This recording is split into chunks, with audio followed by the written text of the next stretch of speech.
Sir, ഭരണഘടനാ ശില്പിയായ doctor BR അംബേദ്കറുടെ പേര് പറഞ്ഞാണ് ഇത്തവണ ലോക്സഭാ സമ്മേളനം കൂടിയപ്പോൾ പ്രതിപക്ഷം പ്രശ്നം ഉണ്ടാക്കിയത് മുഴുവൻ. അപ്പോൾ അവരാണ് ഈ അംബേദ്കറുടെ സംരക്ഷകരെന്ന് പറയുന്നത്. ഇപ്പോൾ പുതിയ തെളിവുകൾ പുറത്തു വരുന്നത് RSSുമായിട്ടൊക്കെ സഹകരിച്ച് അംബേദ്കർ പ്രസംഗങ്ങളടക്കം നടത്തിയെന്നാണ്. ഇതിപ്പോൾ പുതിയതായിട്ട് ഒരു വാർത്ത റിപ്പോർട്ട്, അതായത് ജനുവരി 9, 1940 ജനുവരി 9 മറാത്തി പ്രസിദ്ധീകരണം കേസരി ബാൽ ഗംഗാധർ തിലക് പത്രാധിപരായിരുന്ന പ്രസിദ്ധീകരണമാണ് മറാത്തി. ഒരു ഹിന്ദുത്വ പ്രസിദ്ധീകരണം എന്നൊക്കെ പറയാം. ഹിന്ദുക്കളുടെ കാര്യങ്ങളുമൊക്കെ കൂടുതലായിട്ട് പ്രചരിപ്പിക്കാനായിട്ട് ബാൽ ഗംഗാധർ തിലക്കാണ് ഇന്ത്യയിൽ ആദ്യമായിട്ട് മാർസ് എന്നുള്ള പേര് ലേഖനത്തിൽ എഴുതുന്നത്. മാർക്സിൻ്റെ പേര് ഇങ്ങനെ ഒരാളെ പറ്റി എഴുതുന്നത് മറാത്ത എന്ന് പറഞ്ഞ പ്രസിദ്ധീകരണത്തിൽ. അപ്പോൾ ആദ്യകാല കമ്മ്യൂണിസ്റ്റ് നേതാക്കളുടെയൊക്കെ ഗുരു ബാൽ ഗംഗാധർ തിലക്കാണ്. അത് കഴിഞ്ഞാണ് അവർ കമ്മ്യൂണിസത്തിലേക്ക് പോകുന്നത്. അതിപ്പോൾ ഡാങ്കെ ആയാലും അധികാരിയായാലും പഴയ അവരുമായിട്ടുള്ള അഭിമുഖത്തിലൊക്കെ അവർ നേതാവായിട്ട് കരുതിയിരുന്നതും ഗുരുവായിട്ട് കരുതിയിരുന്നതും തിലക് ആണെന്ന് അവർ പറയാറുണ്ട്. അപ്പോൾ ഈ പ്രസിദ്ധീകരണത്തിൽ കേസരിയിൽ 1940 ജനുവരി 9 വന്ന റിപ്പോർട്ട് ആണിപ്പോൾ പുറത്തു വന്നിരിക്കുന്നത്. ആ റിപ്പോർട്ടിൽ പറയുന്നത് എന്താണെന്ന് വെച്ചാൽ 1940 ജനുവരി 2, ഒരാഴ്ച മുമ്പ് ജനുവരി 2 സത്താറയിലെ കാരാട് എന്ന് പറഞ്ഞ സ്ഥലത്തെ RSS ശാഖയിൽ അംബേദ്കർ പോയിരുന്നു എന്നാണ്. അംബേദ്കർ പോയിട്ട് സ്വയം സേവകരോട് പ്രസംഗിച്ചു. ആ RSS ശാഖയിലെ സ്വയം സേവകരോട് അദ്ദേഹം പ്രസംഗിച്ചു. ആ പ്രഭാഷണത്തിൽ അദ്ദേഹം പറഞ്ഞതായിട്ട് ഇതിലുള്ളൊരു വാചകം, ചില കാര്യങ്ങളിൽ എനിക്ക് നിങ്ങളോട് അഭിപ്രായ വ്യത്യാസങ്ങളുണ്ടെങ്കിലും സംഘത്തെ ഞാൻ കാണുന്നത് സ്നേഹത്തോടെയാണ്. അങ്ങനെയാണ്, ഒരു അഫിനിറ്റി സംഘത്തിനോടുണ്ട്, അഫക്ഷൻ ഉണ്ട് എന്നുള്ള അർത്ഥത്തിലാണ് ഈ വാചകം വന്നിരിക്കുന്നത്. സംഘത്തെ സ്നേഹത്തോടു കൂടിയാണ് കാണുന്നത് എന്ന് അദ്ദേഹം പറഞ്ഞതായിട്ട് ഈ കേസരിയിലെ റിപ്പോർട്ട് ഇപ്പോൾ പുറത്തു വന്നിരിക്കുന്നു. അപ്പോൾ ഈ വിദർഭയിൽ നിന്നുള്ള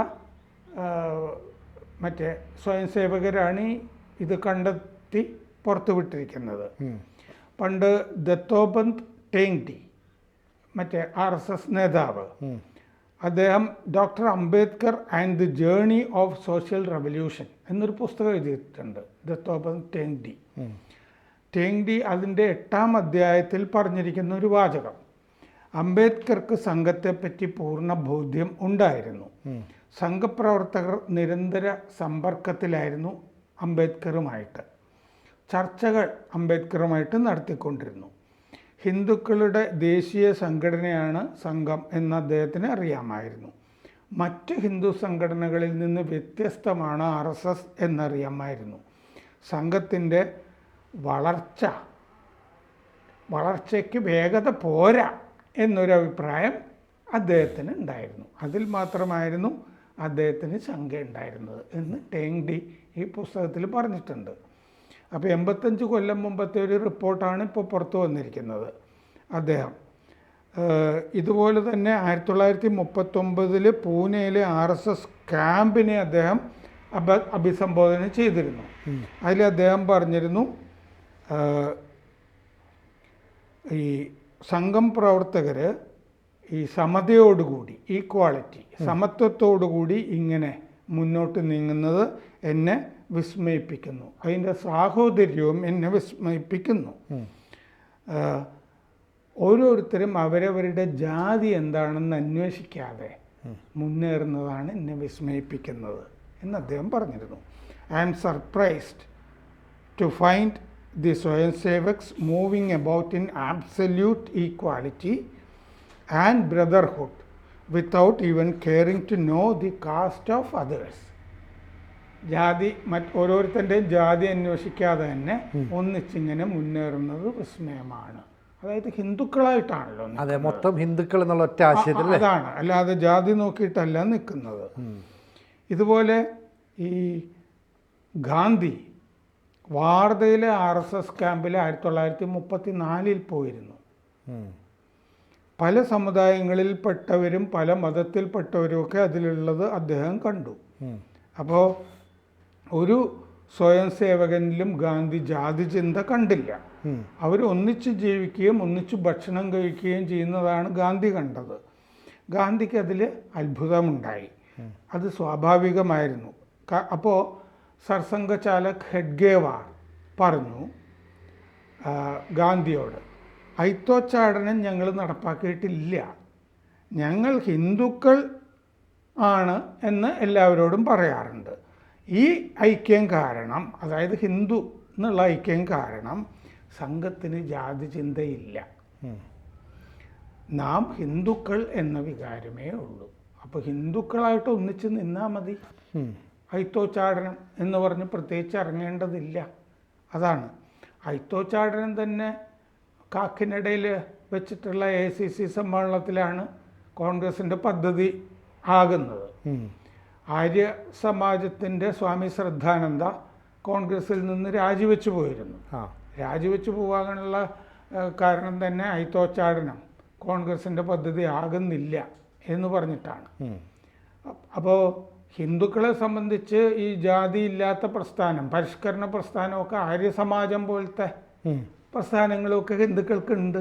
കോൺഗ്രസ് വരുന്നതിന് മുമ്പേ സമുദായ പരിഷ്കരണ പ്രസ്ഥാനങ്ങളുണ്ട്. അതിൽ സമുദായ പരിഷ്കരണത്തിൻ്റെ ഒരു പ്രധാനപ്പെട്ട പ്രസ്ഥാനം കൂടിയാണ് RSS. അതിൻ്റെ അകത്ത് ജാതി ചിന്തയൊന്നുമില്ല. ഇതാണ് അംബേദ്കറും ഗാന്ധിയും കണ്ടത്. അപ്പോൾ ഹിന്ദുക്കളായിട്ട് ഒന്നിച്ച് നിൽക്കുക എന്നുള്ളതാണ് ഏറ്റവും പ്രധാനപ്പെട്ട ആശയം.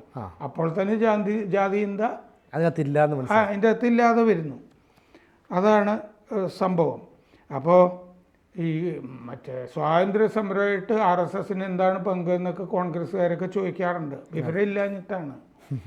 ഈ ഹെഡ്ഗേവാർ സംഘത്തിൻ്റെ സ്ഥാപകൻ സ്വാതന്ത്ര്യ സമര സേനാനിയായിരുന്നു. അദ്ദേഹം വന സത്യാഗ്രഹത്തിലൊക്കെ ഈ സ്വാതന്ത്ര്യ സമരമൊക്കെ ആയിട്ട് ബന്ധപ്പെട്ട് ഇതിലൊക്കെ പങ്കെടുത്തിട്ടുള്ള ആളാണ്. ഇനി അതേസമയം അംബേദ്കറെ ആദരിച്ചു എന്നുള്ളത് വളരെ വ്യക്തമാണല്ലോ. ഇപ്പോൾ റിപ്പോർട്ടുകളിൽ നിന്ന് തന്നെ വ്യക്തമാണ്. അംബേദ്കറുമായിട്ട് ചർച്ചയും സംവാദങ്ങളും ഒക്കെ RSS നടത്തിയിരുന്നു. പക്ഷേ RSSും മറ്റേ അംബേദ്കറുമായിട്ടൊരു സംവാദത്തിന് കോൺഗ്രസ് തയ്യാറായിരുന്നില്ലല്ലോ. ഇല്ല.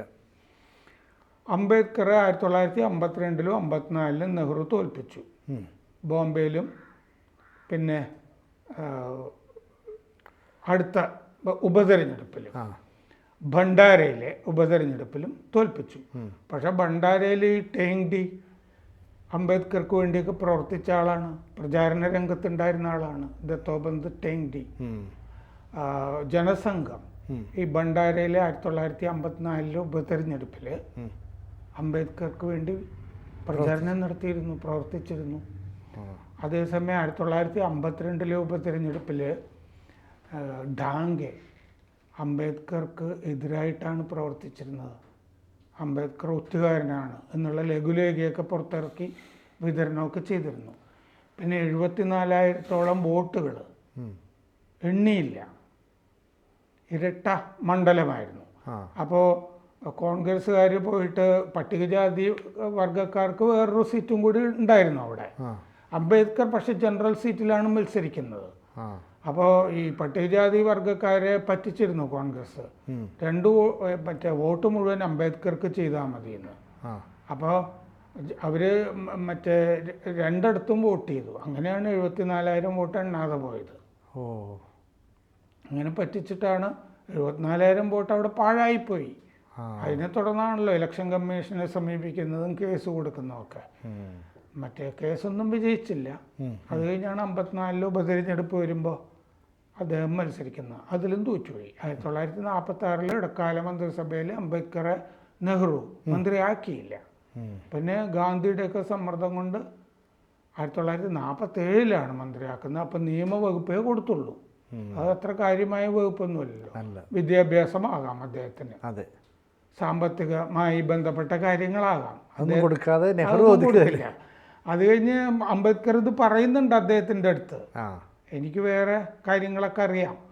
മാത്രമല്ല വൈസ്രോയ്സ് എക്സിക്യൂട്ടീവ് കൗൺസിലിൽ അദ്ദേഹത്തിന് പൊതുമരാമത്ത് ഒക്കെ ഉണ്ടായിരുന്നതാണ്, തൊഴിൽ അദ്ദേഹത്തിന് ഉണ്ടായിരുന്നു.